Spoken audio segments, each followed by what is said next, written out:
Muy buenas tardes a todos. Bienvenidos sean a una conferencia más organizada por el Seminario Universitario sobre Afectividad de Emociones.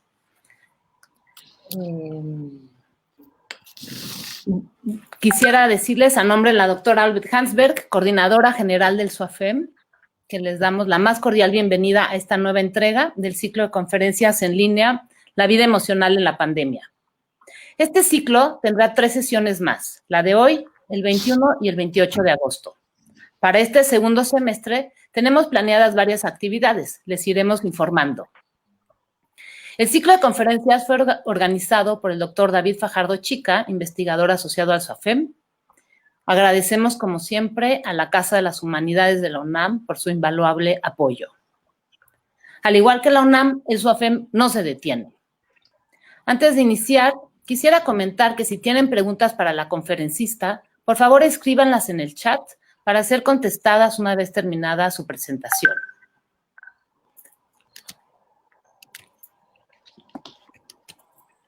Han pasado 6 meses desde que la propagación de la COVID-19 fue calificada como un asunto de preocupación internacional. El panorama ha cambiado desde entonces. Mientras que las medidas de confinamiento se hacen insostenibles, apenas se mide su impacto en términos económicos, sociales y de salud mental. Las diferentes formas del miedo continúan en el trasfondo de la situación. De cara hacia el futuro, pareciera que el temor moldeará buena parte del modo en el que nos relacionaremos y adaptaremos a las nuevas formas de normalidad que se avecinan. La doctora Aisha Liviana Mesina nos ofrecerá una reflexión filosófica sobre esta temática en su conferencia El mundo del miedo. Voy a brevemente leer la semblanza de la doctora Mesina. Ella estudió filosofía en Francia, es profesora titular de filosofía y directora del Instituto de Filosofía de la Universidad Diego Portales en Santiago de Chile. Sus investigaciones están relacionadas con el pensamiento político contemporáneo. Ha trabajado en particular el tema de la guerra, de la relación entre la violencia y la escritura y entre el lenguaje y poder. El día de hoy también nos acompaña Diana Rojas, estudiante de doctorado en filosofía de la UNAM y estudiante asociada del Instituto de Investigaciones Filosóficas de la misma casa de estudios. Actualmente está realizando una investigación sobre emociones colectivas en contextos políticos. Sin más preámbulo, doy inicio a la conferencia. Aisha, Diana, las dejo que conversen. Nos vemos en un... Gracias, Katia. Hola, Aisha, ¿cómo estás? Mucho gusto. Hola, es Diana. un honor para nosotros tenerte aquí en el SUAFEM. Muchas gracias a todas las personas que nos acompañan y pues tienes la palabra. Aquí estaré para conversar contigo en el momento que tú lo quieras hacer así. Muchas gracias, Diana.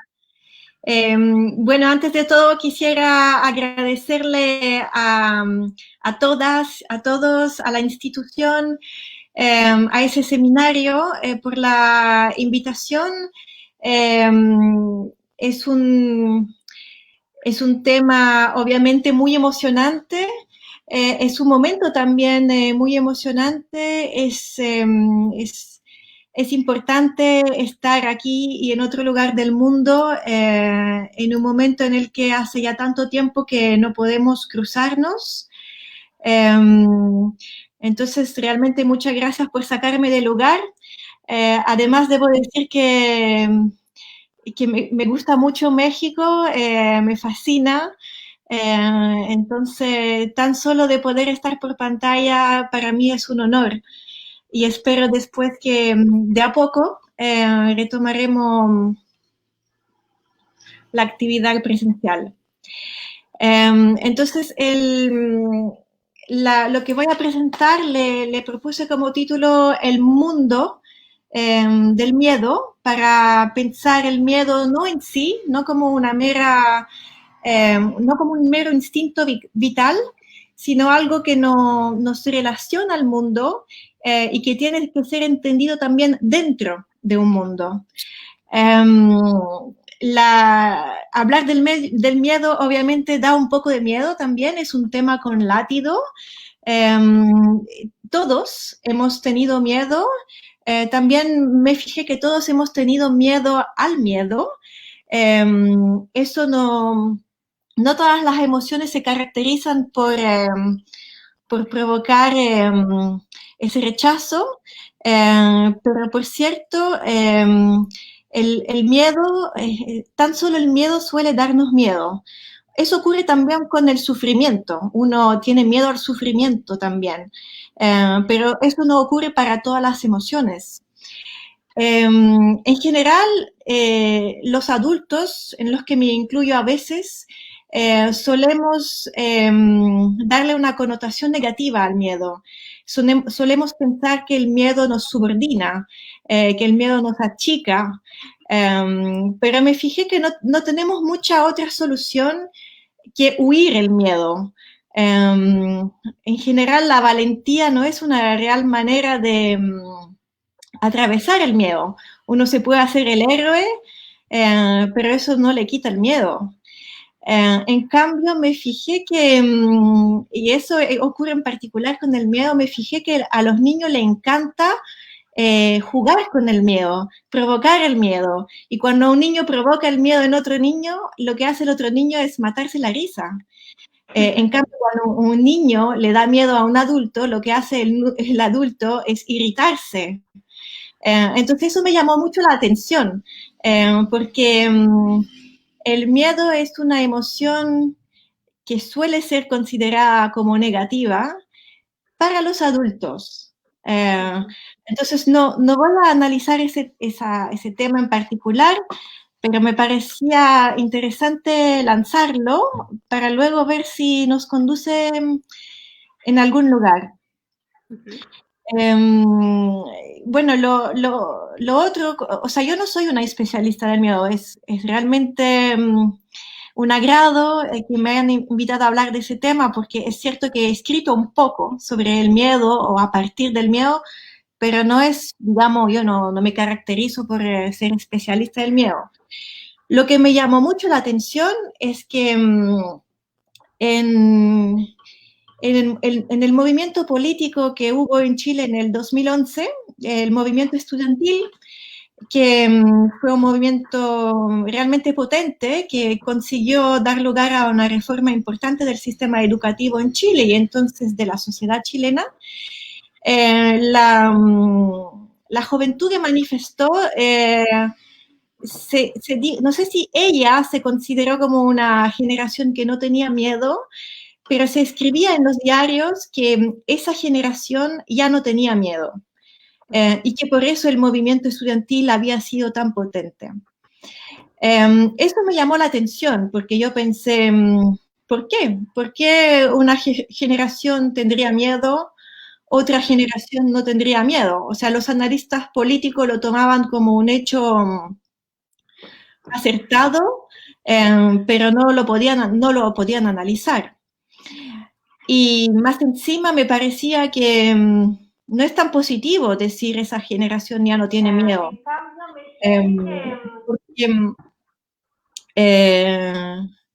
Porque no tener miedo quiere decir también no sentir sus propias emociones, no tener relación a los otros, creer que hemos dado vuelta a la página a algo, y en realidad quizás ese algo todavía permanece. Obviamente me refiero a la dictadura que hubo en Chile y a las subjetividades que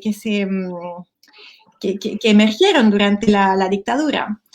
Entonces, esa idea que la generación del 2011 sería una generación que ya no tiene miedo, me parecía poco acertado, poco analizado, pero sobre todo me parecía muy negativo.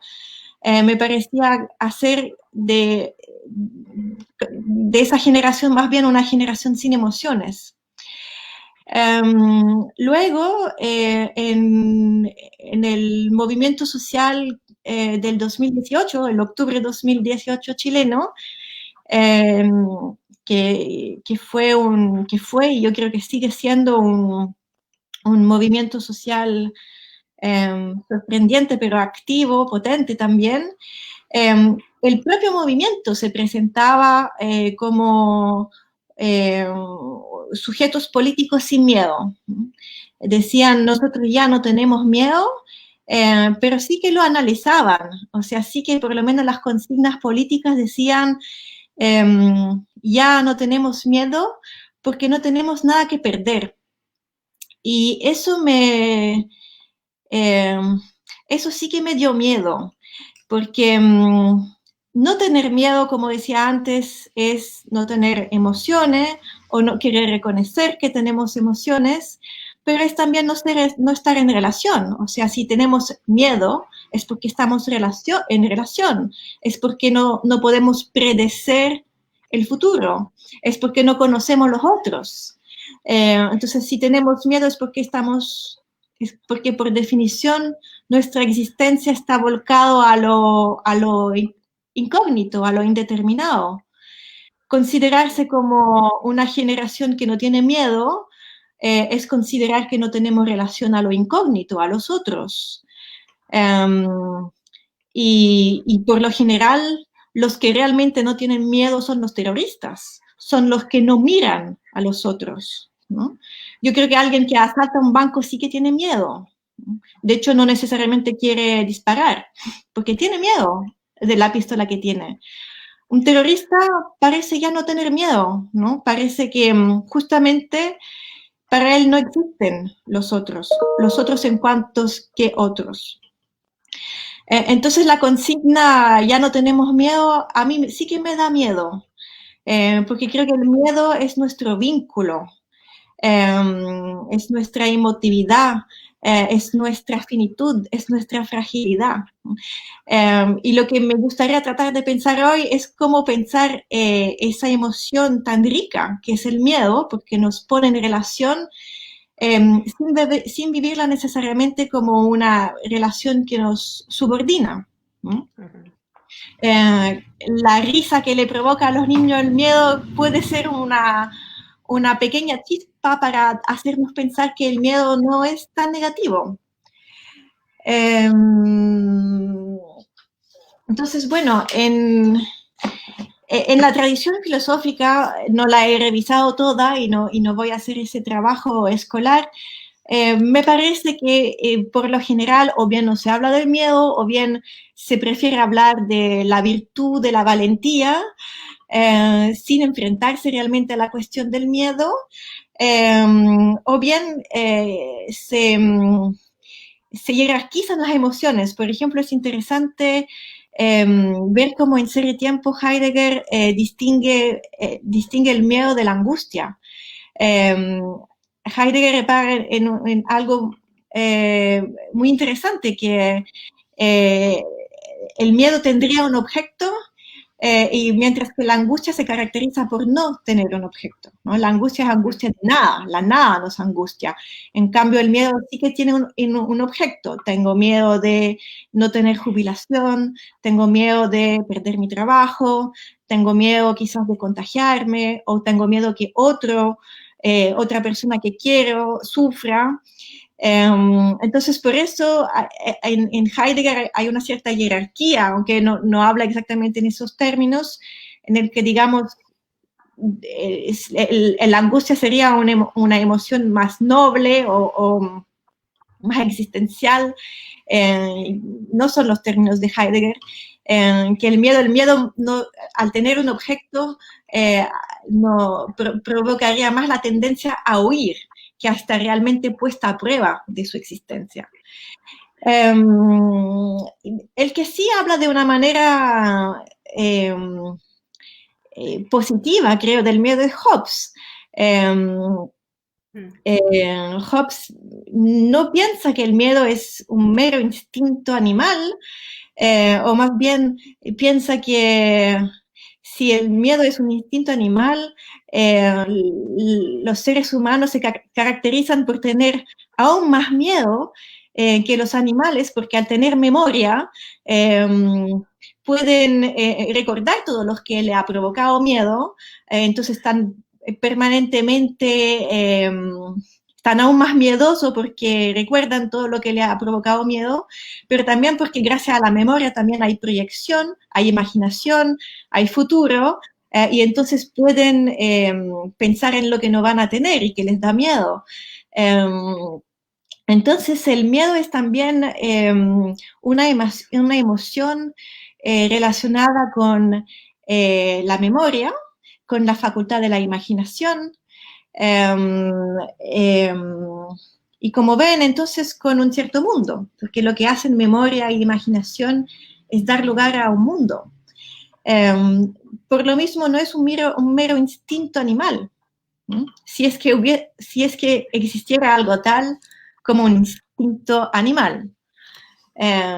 Si es que pudiéramos marcar una frontera tan certera entre el ser humano y el animal. Bueno, lo otro muy interesante en Hobbes, yo no soy una especialista de Hobbes, pero creo que eso es como una base del pensamiento político, es ver que para Hobbes el estado de naturaleza se caracteriza por el tener miedo a la muerte. O sea, la guerra de todos contra todos determinada por el miedo que yo tengo de mi muerte. En cambio, el contrato social permite una cierta paz social, un pasaje del estado de la naturaleza a lo cívico, porque puedo transferir el miedo a mi muerte al miedo al soberano, ¿no? Y tener miedo al soberano hace que no voy a estar constantemente pensando por mi vida, el soberano se hace cargo, ¿no?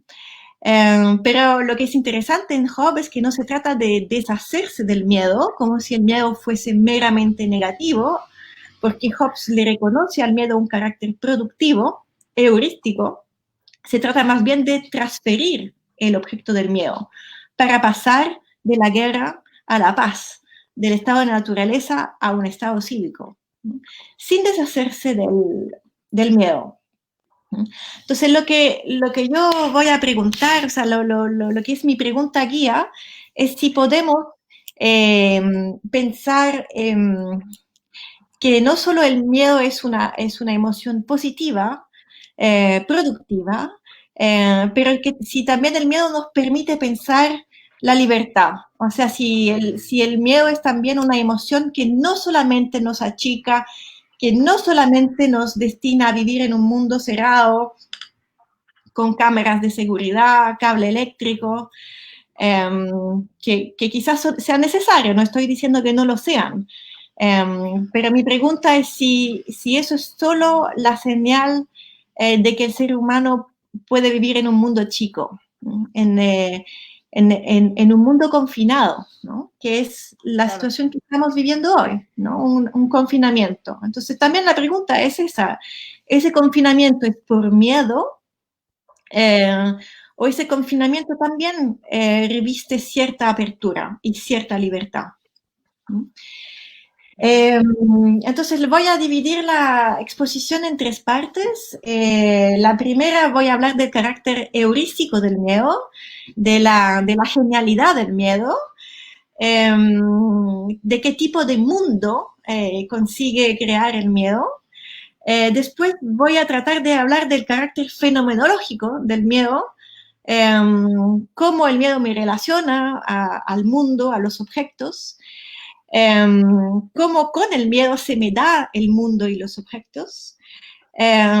Y después me gustaría brevemente analizar la situación actual de confinamiento a la luz del recorrido que habremos hecho. Entonces, para terminar, unas breves como líneas para pensar política y miedo, pero dentro de del momento contingente en el que estamos.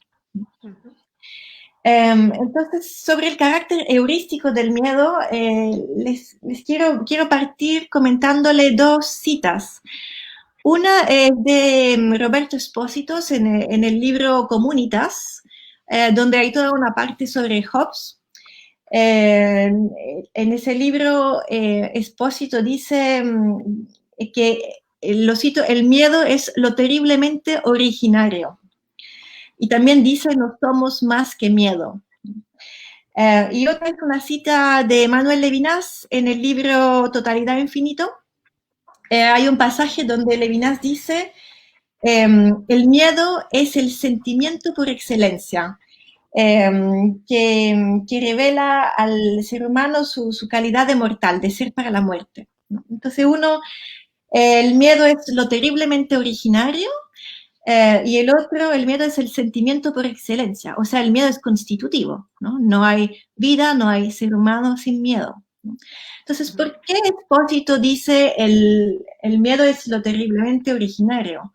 Bueno, es que gracias al miedo, y allá hay que reconocer que el miedo es fundamental, gracias al miedo existe la prudencia, existen entonces los límites, entonces existe el hogar, la intimidad, el sí mismo, el ensimismamiento. En ese sentido, el miedo es constitutivo de la vida, de un vivir de manera íntima, de un poder estar en su casa hay silencio, hay paz, hay lugar para el pensamiento. Entonces, cuando Espósito, leyendo a Hobbes, dice el miedo es lo terriblemente originario, está diciendo el miedo es constitutivo de la vida, pero sobre todo de una vida que se caracteriza por la intimidad, ¿no? Por poder estar protegido. Y poder estar protegido no es siempre negativo, es negativo si solo hay protección, ¿no? Es negativo si vivimos en los barrios altos, solo con cable eléctrico y si nunca vamos a bajar al centro. Pero en sí la intimidad es rica, es necesaria también para poderse relacionar a otros y para relacionarse a sí mismo.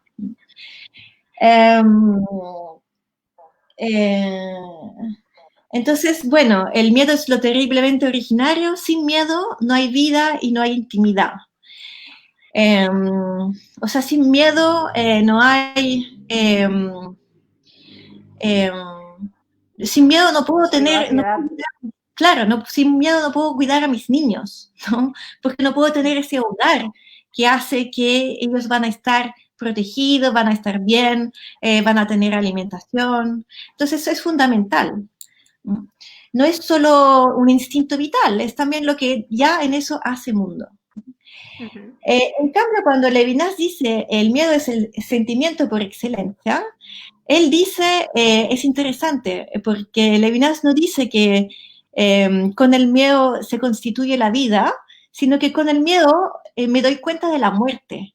Con el miedo me doy cuenta de que la vida es finita. Es súper interesante. Con Hobbes o con Espósito, que está leyendo a Hobbes, el miedo es constitutivo de la vida, de la intimidad, del hogar. Con Levinas, el miedo es constitutivo de la vida finita, de la vida que sabe que está en falta, el miedo ya me da un conocimiento, aunque no sea teórico, de la precariedad de la vida. Entonces, con el miedo ya estoy volcado hacia el afuera, ¿no? Porque ¿qué es la muerte? ¿Qué es la finitud? Es lo que no conozco. Es lo que me expone afuera, ¿no? Entonces, eso es súper interesante. El miedo es constitutivo tanto del adentro como del afuera. El miedo me hace estar en un hogar, en una intimidad, pero en un hogar, en una intimidad expuesta. El miedo me da la vida y me da la muerte, ¿no? Y es súper interesante pensarlo en ese término, que gracias al miedo, el miedo es el sentimiento por excelencia, no dice el conocimiento por excelencia, dice el sentimiento por excelencia, o sea, me abro a la muerte. ¿Quién sabe qué es la muerte? ¿No? No dice el conocimiento por excelencia, porque no tenemos conocimiento de la muerte. En cambio tenemos conocimiento porque somos seres mortales, finitos. Sin ese sentimiento por excelencia, yo no sería un ser teórico, ¿no? Los dioses no tienen necesidad de hacer filosofía, eso ya lo sabemos. Entonces, gracias al miedo también soy un ser teórico, porque el miedo me da el sentimiento por excelencia. Nos hace pensar en la vida en función de la muerte, ¿no? Totalmente, sí, totalmente. Por eso creo que es le tenemos tanto miedo al miedo, porque no estamos entre la vida y la muerte, y por eso quizás los niños se ríen del miedo, porque descubren por primera vez ese límite también con el miedo, ¿no? Hay muchas personas dicen que las emociones son irracionales, que el miedo entonces sería lo más irracional, pero al contrario, o sea, no solamente el miedo me constituye como ser vivo, sino que si el miedo me da también el sentimiento de la muerte, entonces es condición de posibilidad de la racionalidad, ¿no? Y de hecho, que yo sea prudente gracias al miedo hace que yo sea racional, ¿no? Porque me pongo límites. ¿Y qué es ser racional? Ser racional sino ponerse límite.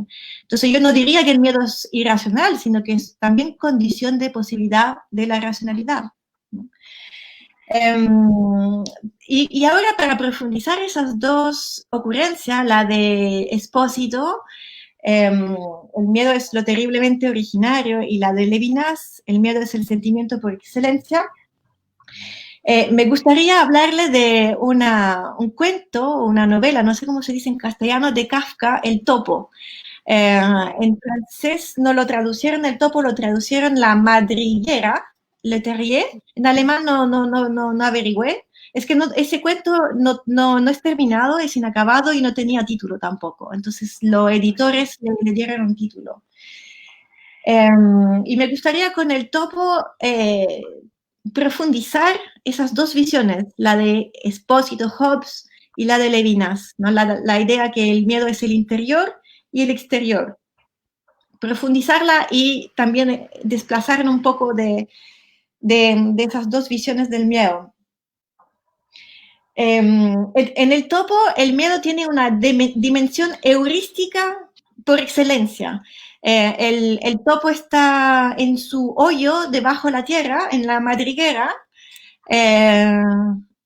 por miedo a la fuera, por miedo a lo que podría encontrar fuera de su hoyo, por miedo a entonces los enemigos que andan paseando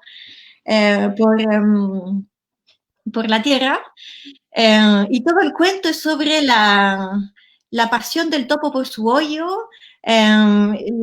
y su capacidad de haber inventado la madriguera perfecta, con un montón de canales para que nadie sepa que hay un hoyo y para que él pueda huir, dónde va a poner los alimentos. Hay como, se parece a un cuerpo humano el hoyo, porque hay como muchos nervios, mucha salida, muchos lugares, y es súper interesante porque, bueno, los animales en Kafka son lo más interesante que hay, porque a la vez el hoyo en la madriguera es lo íntimo, es el hogar, entonces estamos en la configuración de Espósito, ¿no? El miedo es lo terriblemente originario, es lo que constituye la vida en la intimidad, y de hecho o sea, el miedo hace la increíble sofisticación de la madriguera, es decir, de la casa, ¿no? Es como que el miedo es ingeniero, es arquitecto. Nuestro espacio vital es debido al miedo, ¿no? El miedo configura un espacio, eso es súper interesante, una geometría. Por eso no podemos decir que el miedo es irracional, ¿no? Es lo más racional. Entonces, el topo describe su interior, está súper orgulloso de su interior. Dice en algún momento, no sé si voy a encontrar la cita, dice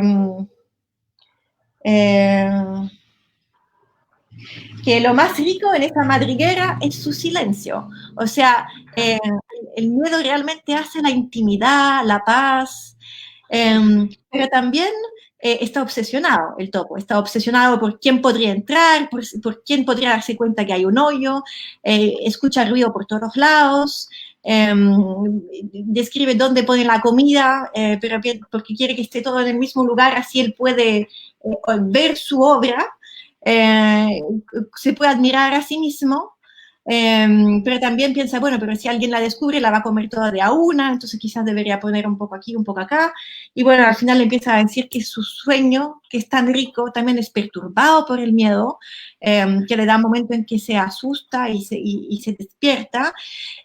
Y al final del cuento, bueno, que no tiene final en realidad, el topo percibe ruidos, pero el lector empieza a pensar que esos son sus propios ruidos y que entonces el topo se tiene miedo a sí mismo y que entonces el hoyo, la madriguera, pasa de ser el espacio íntimo de la paz, del silencio, a ser un espacio extraño en el que él mismo es un extraño y que entonces ya no hay más límite entre lo íntimo y lo exterior, entre la protección y la amenaza, y que no hay un enemigo exterior, sino que el miedo crea también a sí mismo como enemigo, ¿no? Claro. Y es súper interesante porque Kafka reúne Hobbes y Levinas y muestra que no hay oposición entre el uno y el otro. Puede ser ambas cosas.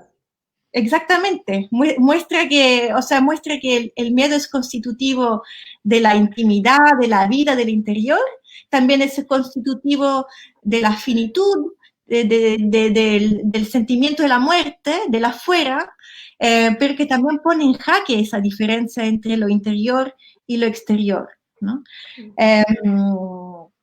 Y bueno, y eso es terrible, porque cuando no hay más interior, estamos viviendo el terror, ¿no? Cuando no tenemos más un interior donde recogernos, donde descansar, donde dormir, estamos viviendo el terror, pasamos del miedo al terror, ¿no? Entonces eso es súper interesante porque si lo pensamos así, el miedo es ingeniero, produce el hogar, produce el espacio, la dimensión orgánica de nuestras casas, de nuestras ciudades, la debemos al miedo, pero también el miedo es lo que me expulsa de mi casa, también el miedo es lo que me hace dormir, es lo que me hace sentirme en paz, en la intimidad, en el silencio, pero también el miedo es lo que me da terror, y es lo que hace que tengo pesadilla, que despierto, que no me siento más cómodo, que no tenga más lugar, ¿no? Entonces yo diría que no solo el miedo es lo terriblemente originario, no solo que el miedo es el sentimiento por excelencia, sino que el miedo es ambivalente por excelencia, ¿no? Es la ambivalencia misma. Entonces, bueno, ¿qué hacemos con eso? Al final yo partí diciendo que el miedo era interesante, era productivo, que pensar que no debemos tener miedo es como deshacerse de nuestra emotividad, pero también de nuestra relación con lo exterior. Pero si el miedo termina en terror, en la situación de terror yo ya no me relaciono ni conmigo ni con los otros. Entonces, ¿cómo salir de ese callejón? Con eso, ¿no? Claro, exactamente.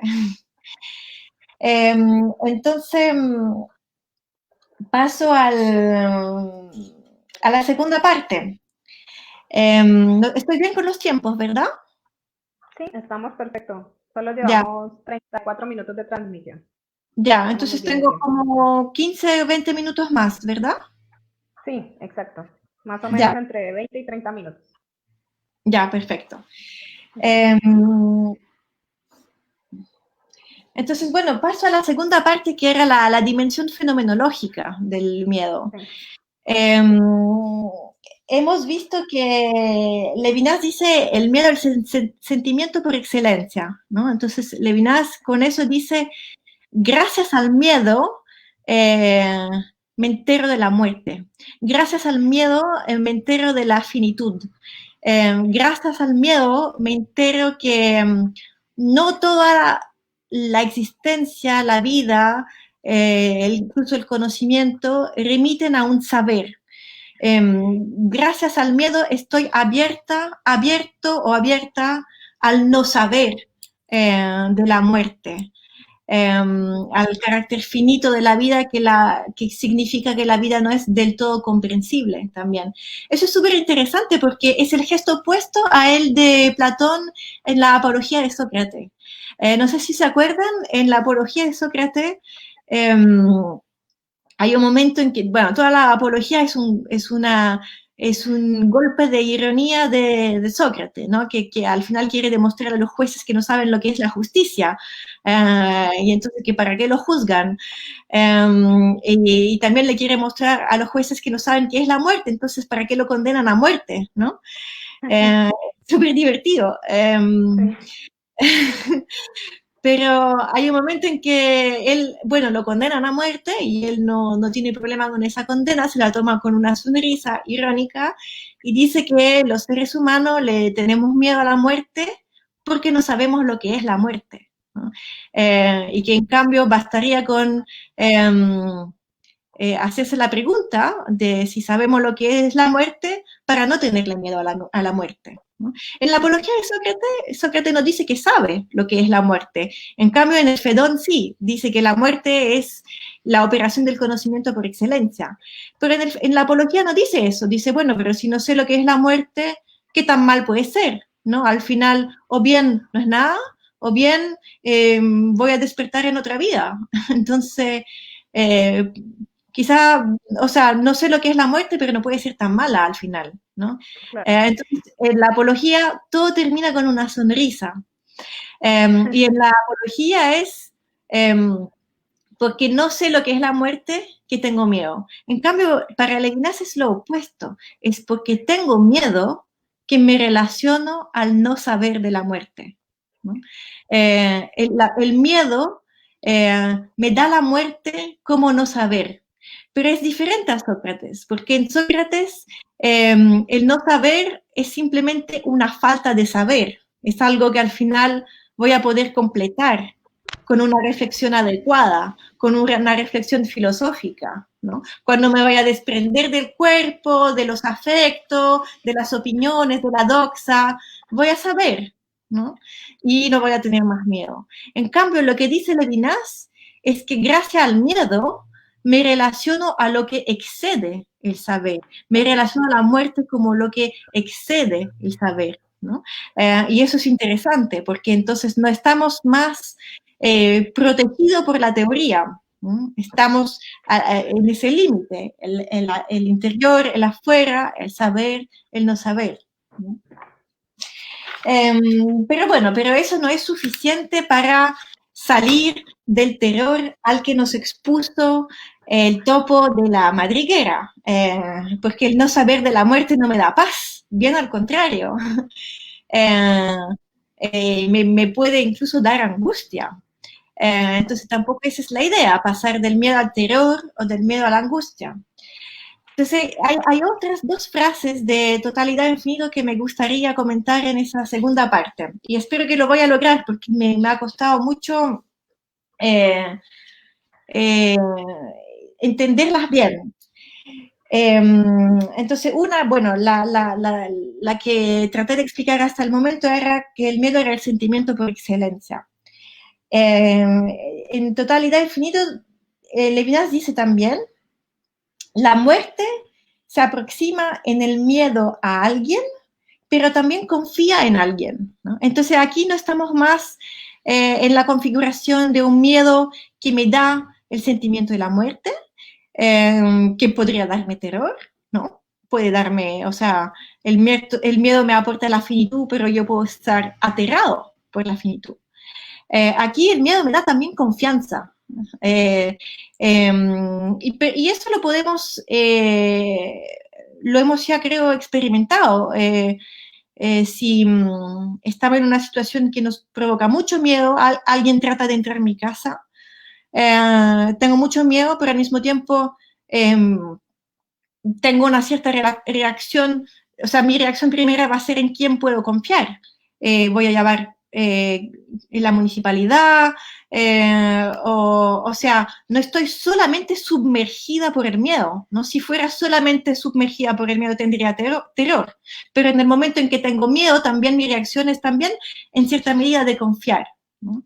Entonces, eso es analizar el miedo dentro de un mundo, ¿no? Es no solamente como un afecto vital, sino como una emoción que me emociona ya al interior de algo que está configurado.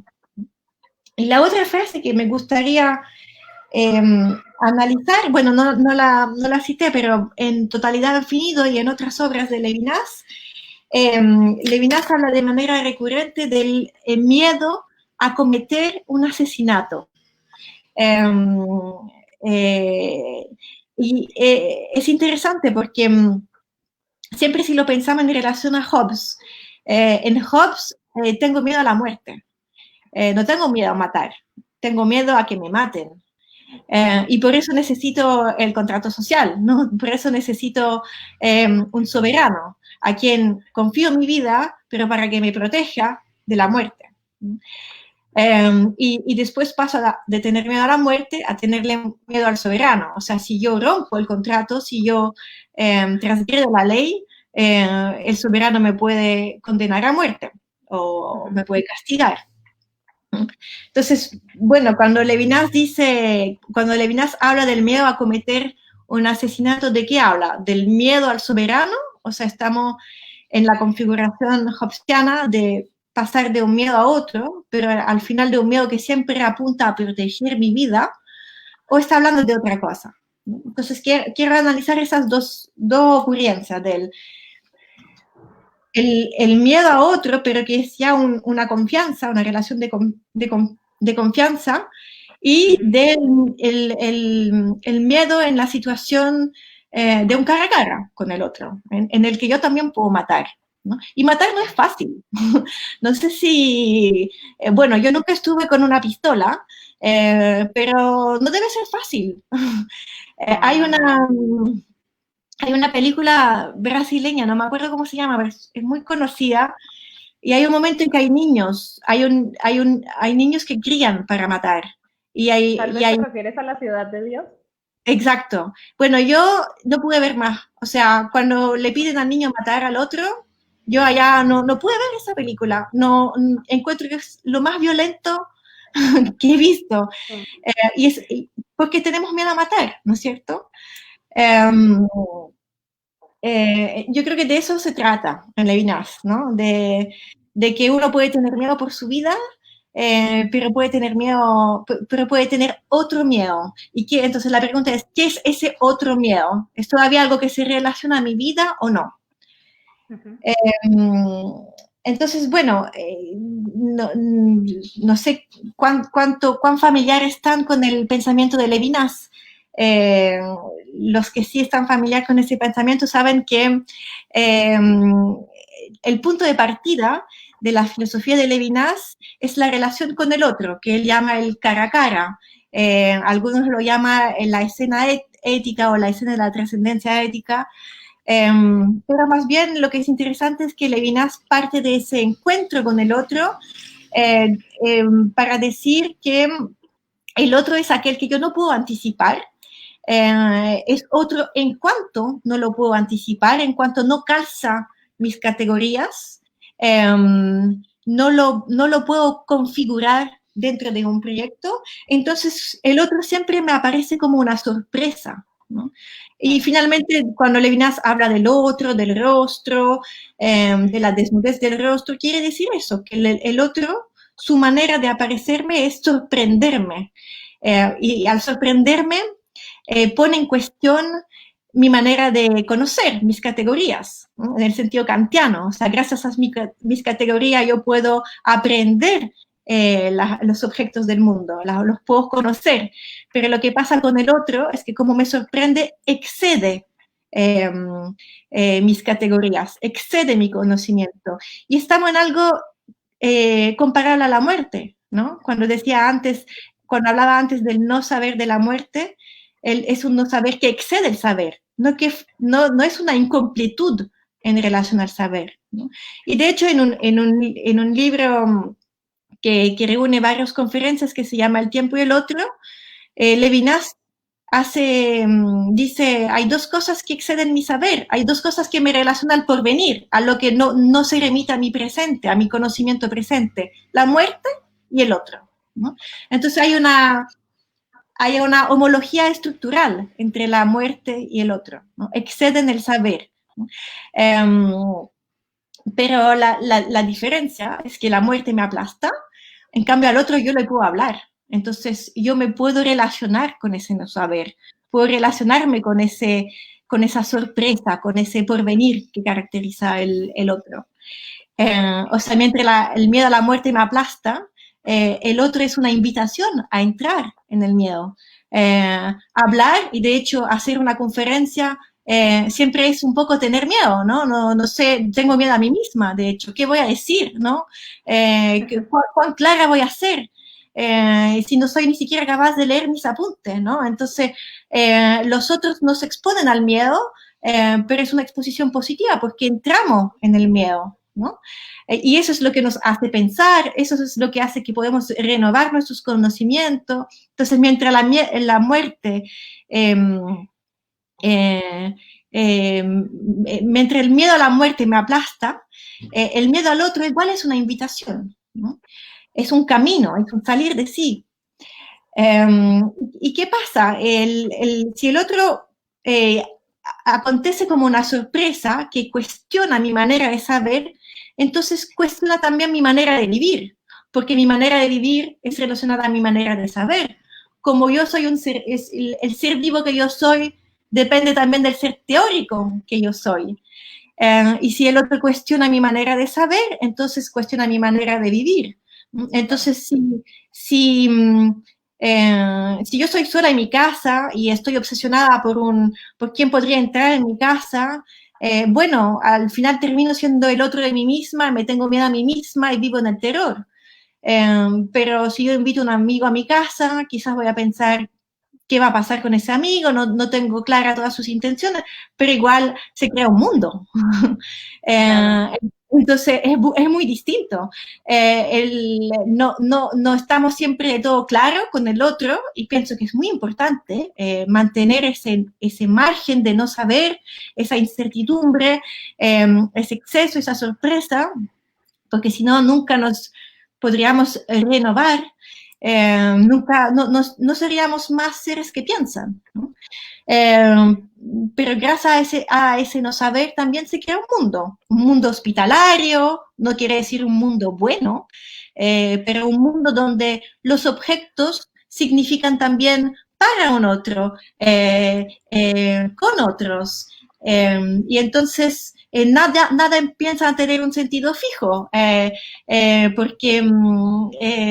porque con otros las cosas pueden significar de muchas maneras, ¿no? La taza de café puede significar el placer de tomar un café con otro, o la taza de café puede ser la señal de que estoy cansada de estar con otro, pero entonces eso significa que esa incertidumbre que da miedo es también la introducción de la polisemia en el mundo, ¿no? No es solo intimidad o terror.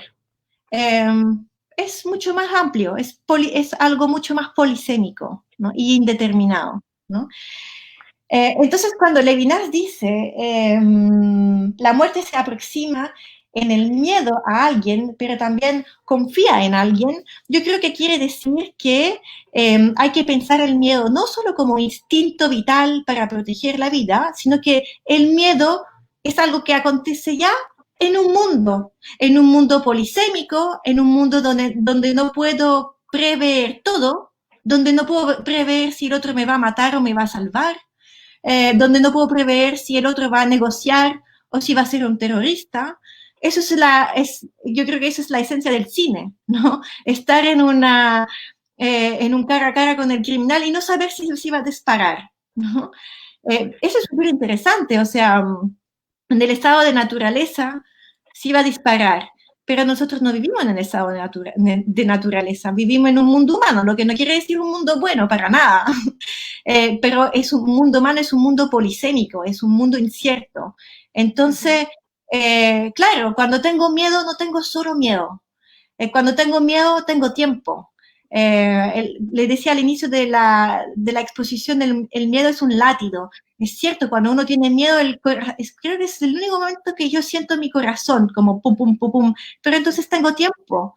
Entonces, efectivamente, en el miedo hay la relación al otro, entonces hay la relación al tiempo, y entonces hay un confiar que no quiere decir que algo bueno va a pasar, sino que no estamos en un contexto totalmente determinado, ¿no?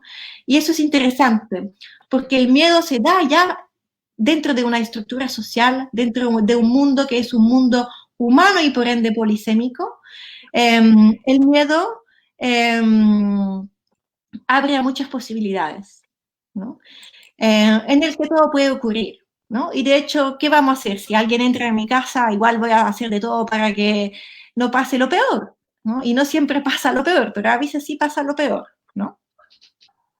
Entonces, eso es el primer punto,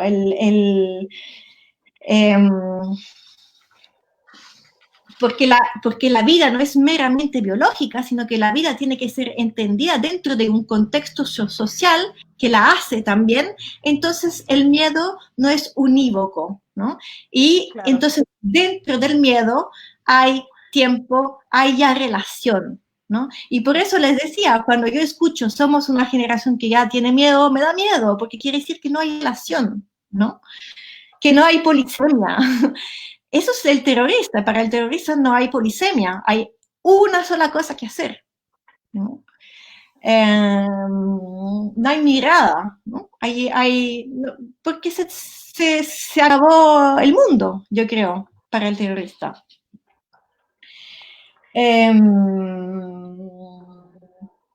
Entonces, bueno, ese es el primer punto, ¿no? El miedo, bueno, el miedo en Hobbes, Levinas, Kafka, da lugar a un mundo, pero a un mundo que puede ser extraño, que puede convertirse en un no mundo, como es el caso del topo, pero si pensamos el miedo, lo tenemos que pensar como lo que genera un mundo y como un fenómeno del mundo, ¿no? No un mero instinto, sino ya una emoción que es producto del mundo.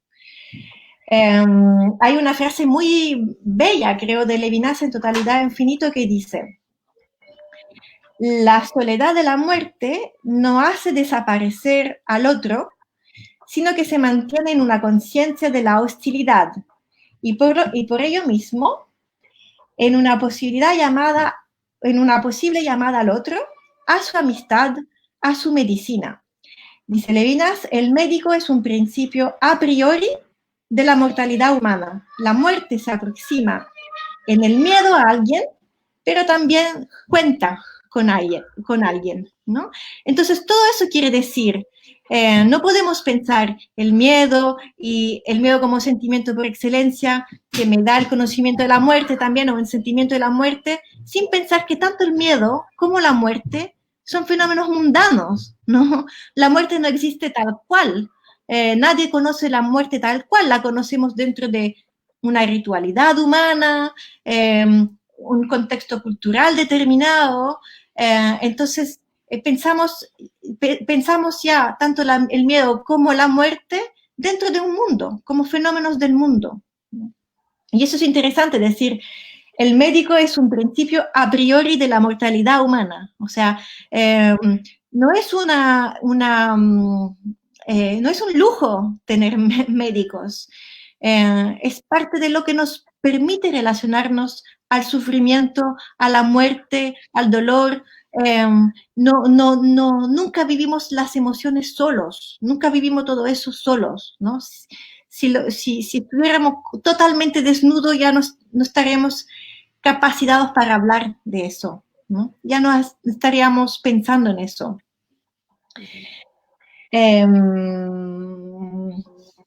Bueno, y el otro, entonces, el miedo a cometer un asesinato.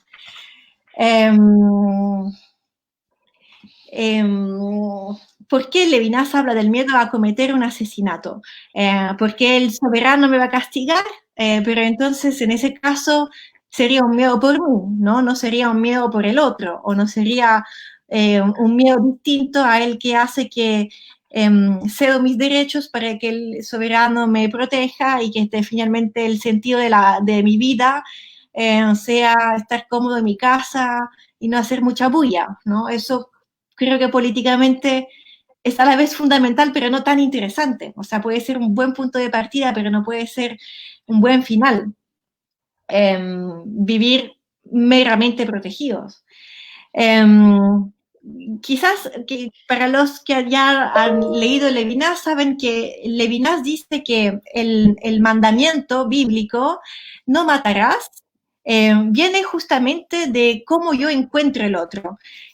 Porque el otro siempre me sorprende, porque el otro acontece siempre como lo que yo no puedo anticipar.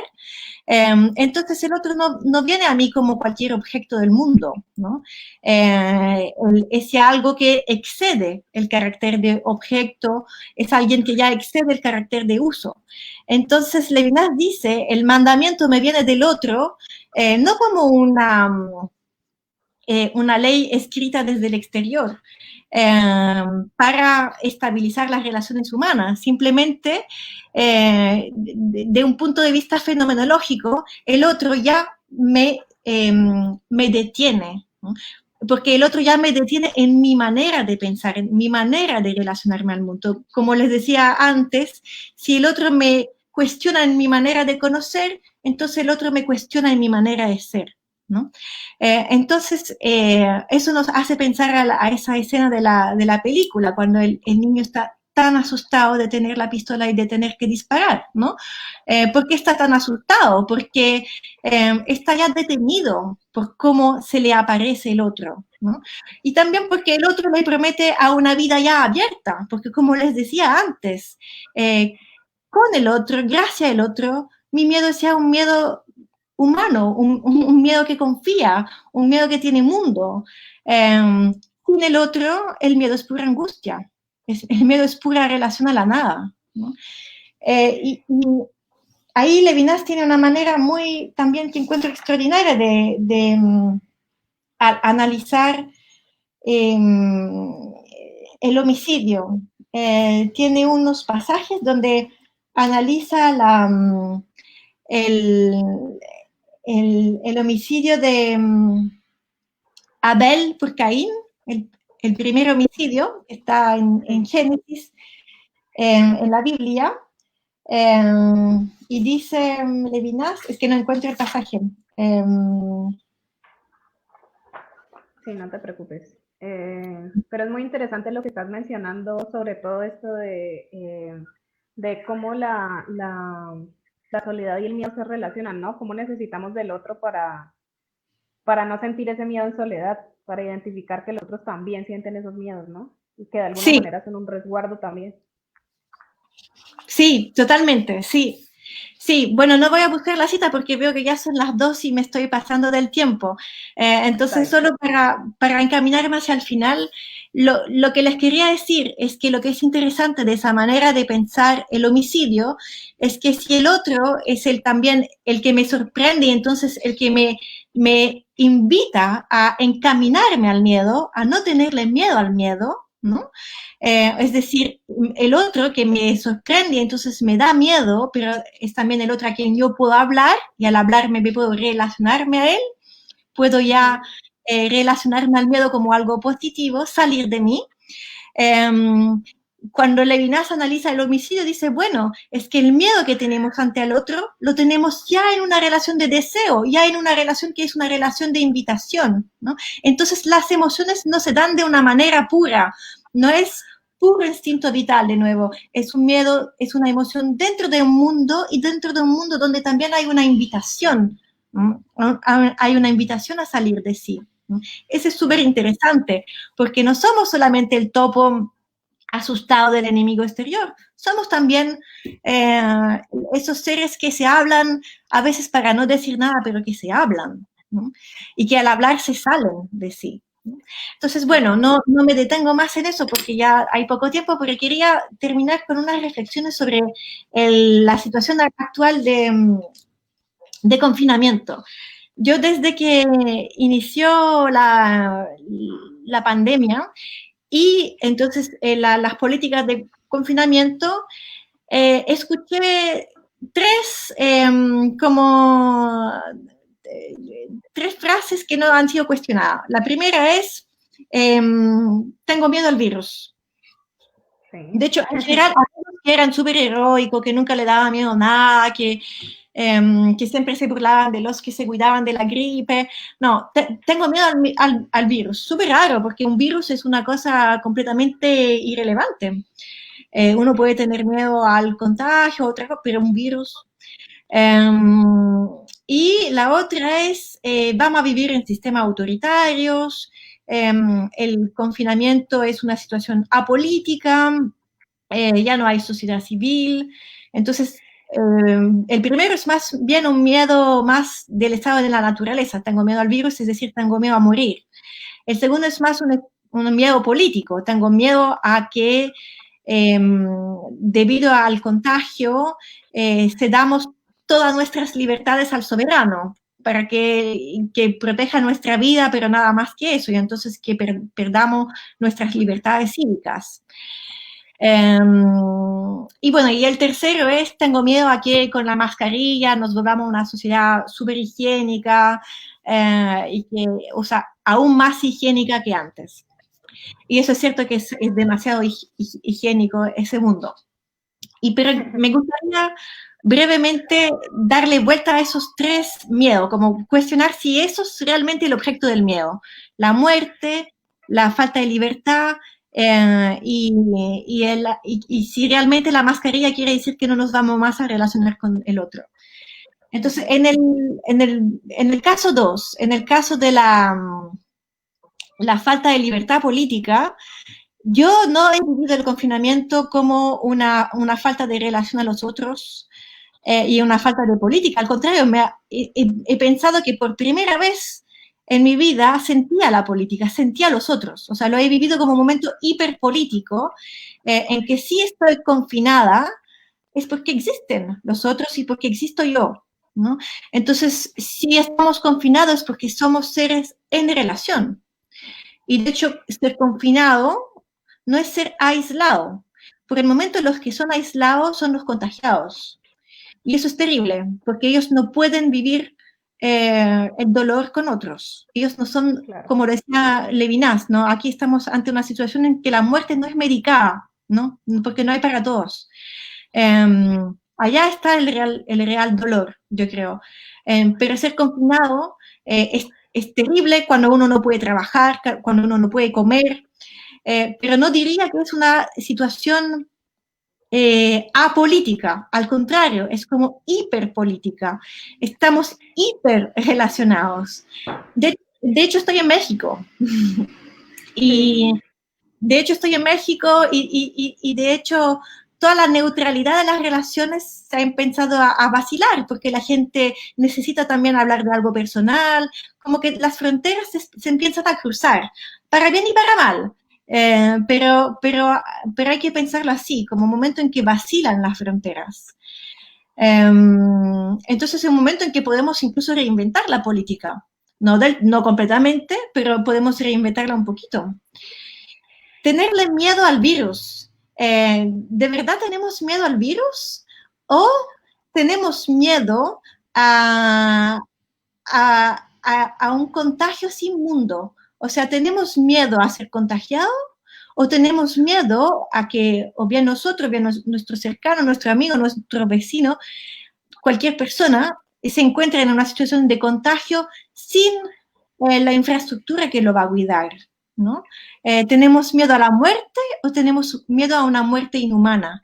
¿Tenemos miedo a sufrir o tenemos miedo a ser abandonados al sufrimiento? Yo creo que el real objeto del miedo no es el virus, es perder el mundo, perder ese mundo que hace que sufrir se inscriba dentro de un cierto marco donde no estamos solos.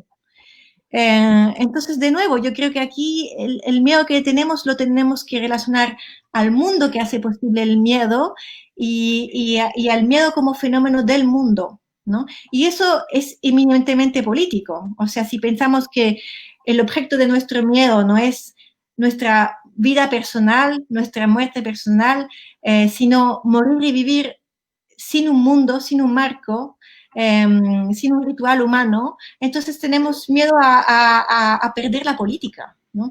Entonces, donde yo veo un problema político es en cómo sufrimos, cómo vivimos el miedo, pero no tanto en el confinamiento, porque en el confinamiento estamos súper relacionados. De hecho, en Chile han habido también, ha seguido viva la política. Están pasando muchas cosas políticamente en cuanto al tema de la jubilación. O sea, no, quizás está más lento, pero igual es interesante que haya seguido la política. Y bueno, y finalmente el tema de la mascarilla. Yo creo que claramente vamos a vivir en una sociedad más higiénica. Siempre van a haber los que están obsesionados por lavarse las manos, pero ese es su problema, yo diría. O sea, si alguien no tiene nada más que hacer que lavarse la mano cada 5 minutos. Pero yo creo que el tema de las mascarillas más bien nos pone en relación. O sea, lo que pasa en el momento en que nos desconfinamos y nos vemos con la mascarilla, lo que vemos en una mascarilla no es solo no quiero respirar tu virus, es quiero salir. O sea, si uno sale con la mascarilla es porque quiere salir. Y la mascarilla lo que dice es somos frágiles, somos vulnerables. Pero sí, somos eminentemente en relación.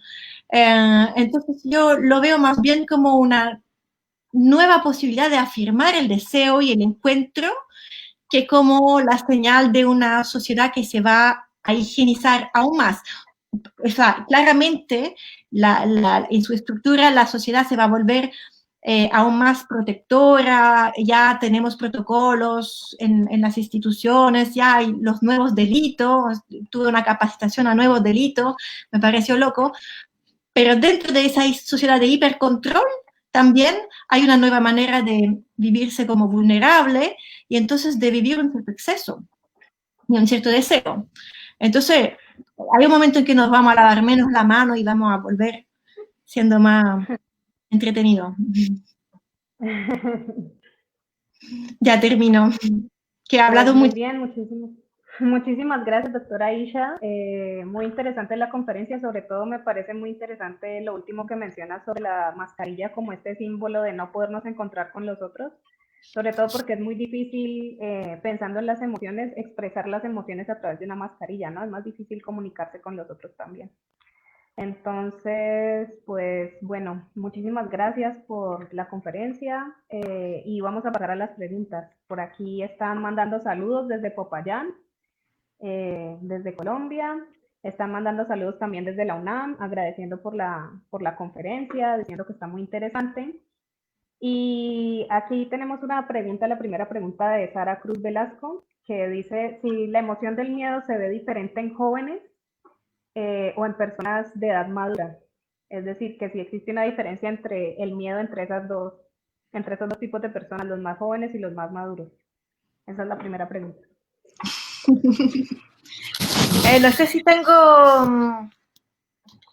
No sé si tengo respuesta. Creo que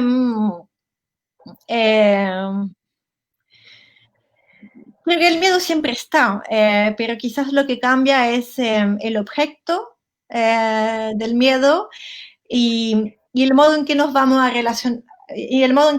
relacionando al miedo.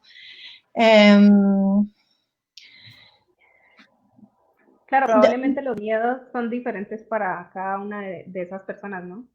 Sí, son diferentes para cada una de esas personas. Ahora, lo que dice Hobbes es muy certero, ¿no? Que con la memoria y con la imaginación nos transformamos en seres súper nevróticos que tienen miedo todo el tiempo porque anticipamos todos los males posibles. En cambio, claramente un niño no tiene tanta memoria de los momentos dolorosos vividos, entonces tampoco proyecta tanta situación que le van a dar miedo. Claro. Pero esos son más bien los niños que los jóvenes. La juventud tiene mucha razón de tener miedo, yo creo. Sí, eso es cierto. Bueno, muchas gracias. Por aquí también nos comenta Megan ZW, dice muchas gracias Aisha. Me preguntaba en qué reposa un miedo que sí habilita la vida y es condición de posibilidad de la intimidad, y en qué reposa el miedo que paraliza la vida. ¿Cómo establecer un límite a esa doble posibilidad del miedo, entre el miedo que posibilita la intimidad y el miedo que paraliza la vida? Creo que van en conjunto. Creo que, o sea, lo que es formidable en el cuento de Kafka es que no los podemos separar. La, por eso el hogar se vuelve un hogar, como dice Freud, un Heimlich, o sea, por eso el hogar se vuelve lo extraño, lo que da miedo, porque uno al final tiene miedo a sí mismo, ¿no? A mí eso me pasó durante el confinamiento, como de empezar a tenerme miedo a mí mismo, porque no ver adultos por tanto tiempo es muy complicado. Sí. Entonces, creo que o sea, van en conjunto. Uno llama al otro, lo íntimo llama al afuera, lo familiar llama a lo extraño, el sueño llama a la pesadilla, la paz llama al temblor. Pero lo que hace la diferencia eh, es el mundo, es la relación intersocial, es ese otro miedo. Escribí un artículo que se llama El otro miedo, o sea, es ese otro miedo al que me abre el otro que desconozco, que me provoca, pero que también me provoca a entrar en el miedo, a encaminarme, a no tenerle miedo al miedo. Entonces yo creo que la diferencia es eso, entre un miedo que nos aterroriza y un miedo que nos da deseo de salir, siempre con la prudencia que marca el propio miedo, ¿no? Pero si el miedo es lo que nos permite tener cierta prudencia, entonces con el miedo podemos ir hacia esos límites sin ser totalmente irresponsables. Correcto. Muy bien, muchas gracias. Por aquí, Angeli Cabana nos pregunta, ¿cómo se puede dar ese paso a perder el miedo a matar y la deshumanización, humanización, esa dicotomía humanización-deshumanización? Y dice, pienso en ese espacio del que hablaba Hannah Arendt y la banalidad del mal. O sea, cómo nos convertimos en agentes para matar, ¿no es cierto? Sí, o sea, cómo dar el paso a perder el miedo entre esa dicotomía deshumanizada y humanizada, ¿no? Entre a perder el miedo a matar y el miedo a morir. Sí, es una pregunta muy difícil. Me pregunto si la respuesta es solo política. O sea, claramente hay sistemas políticos que, que instituyen que instituyen cierres, que, o sea, o sea, perder el miedo a matar es ya no ser más un sujeto, ¿no es cierto? Sí. Hay que, o sea, es ya un vacío de la subjetividad. Entonces hay que ver cómo los sistemas políticos producen esos sujetos totalmente vacíos.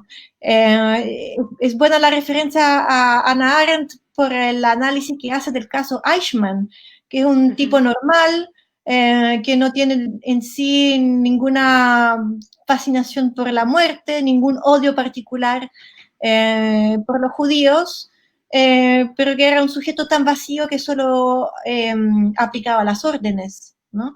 Pero eso muestra que no es un problema individual, sino un problema político, colectivo, de cómo la política consigue destruir la subjetividad.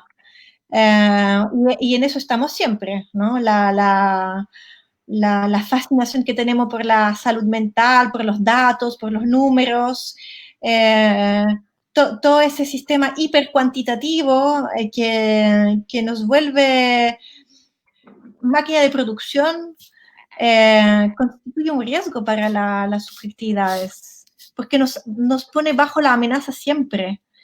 Entonces, ahí hay una respuesta, un esbozo de respuesta política posible. Después, quizás también hay otras respuestas, pero no podría desarrollar mucho. Sí, muchas gracias. También habría que trabajar bien el tema de las redes sociales, qué tipo de subjetividad producen. Sí. Sí, es un tema bastante interesante porque justamente es una pregunta que tiene mucho que ver con todo lo que tú nos decías sobre la relación que tenemos con el otro dentro del miedo, ¿no? Sí. Y el miedo como mecanismo de defensa, además. Y justamente sobre el miedo como mecanismo de defensa, por aquí Juan Camilo Cortés te está agradeciendo por tan estimulante exposición y pregunta si el miedo como mecanismo de defensa del ser lleva a la posibilidad de concebir otro ser.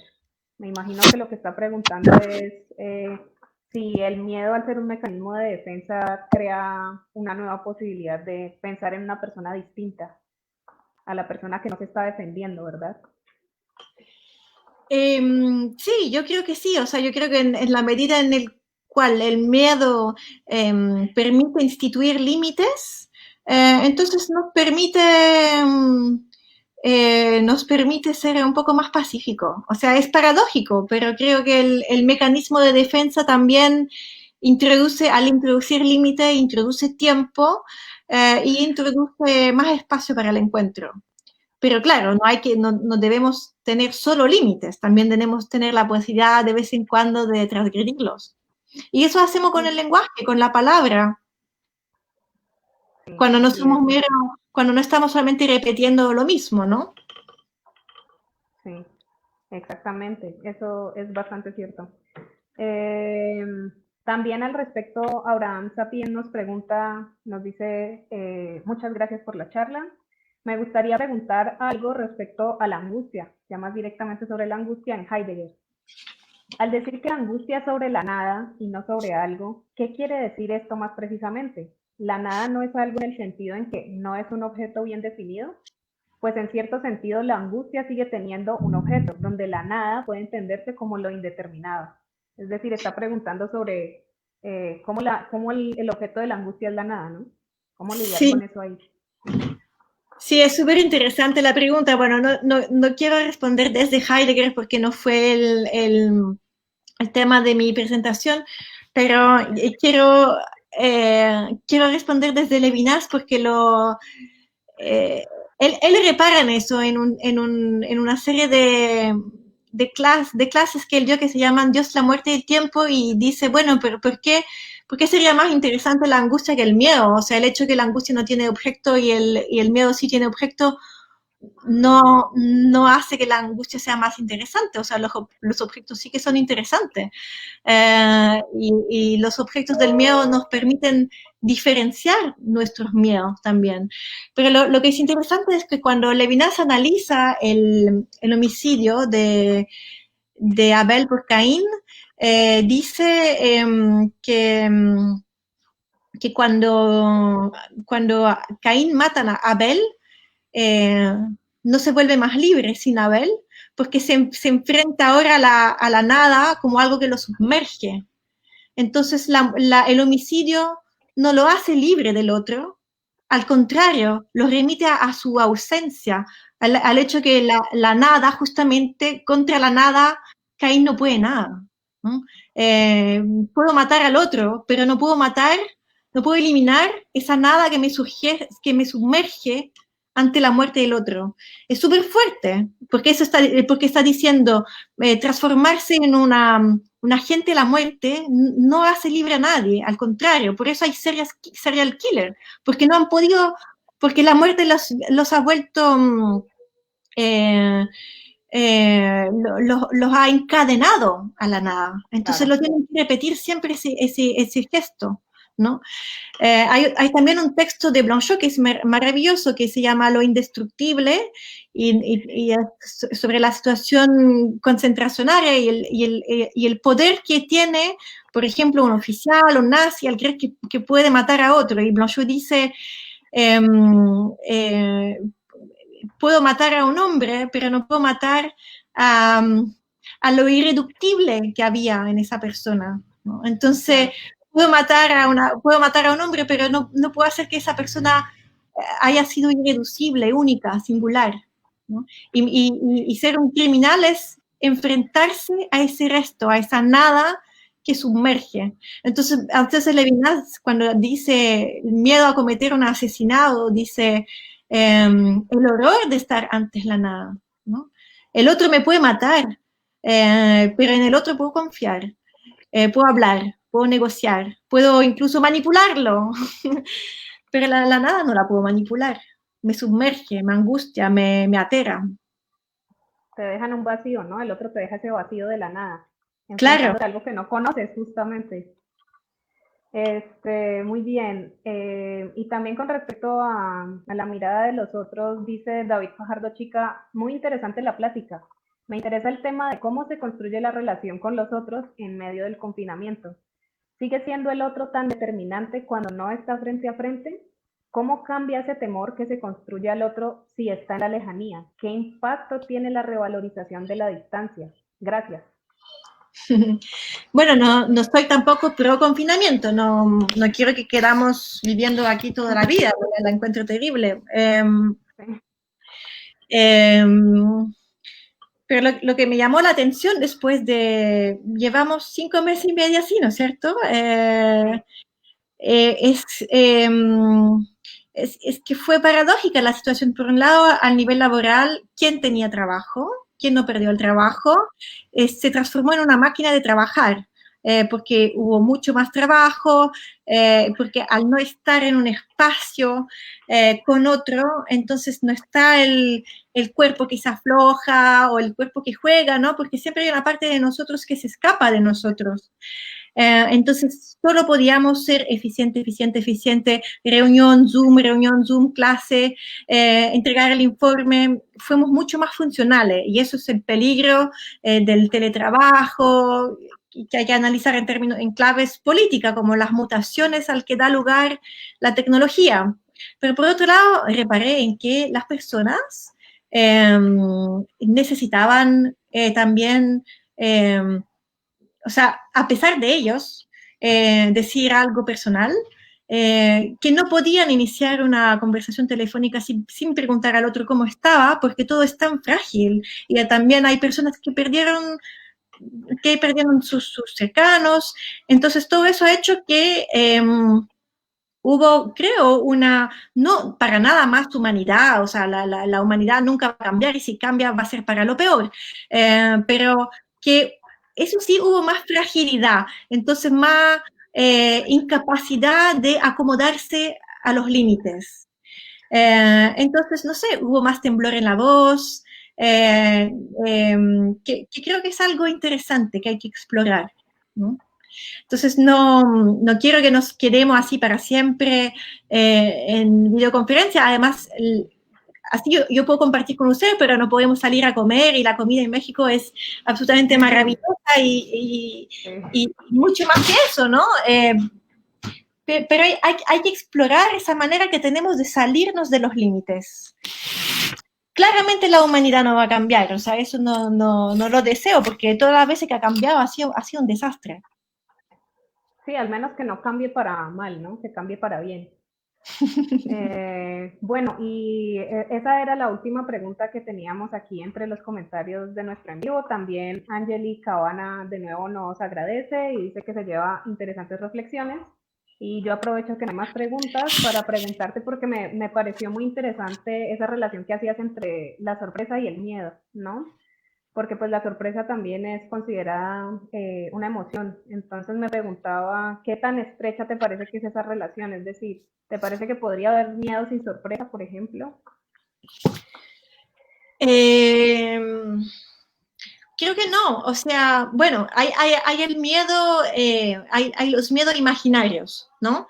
O sea, tenemos realmente, tiene razón Hobbes, tenemos la capacidad de, de proyectar situaciones por las que podemos asustarnos.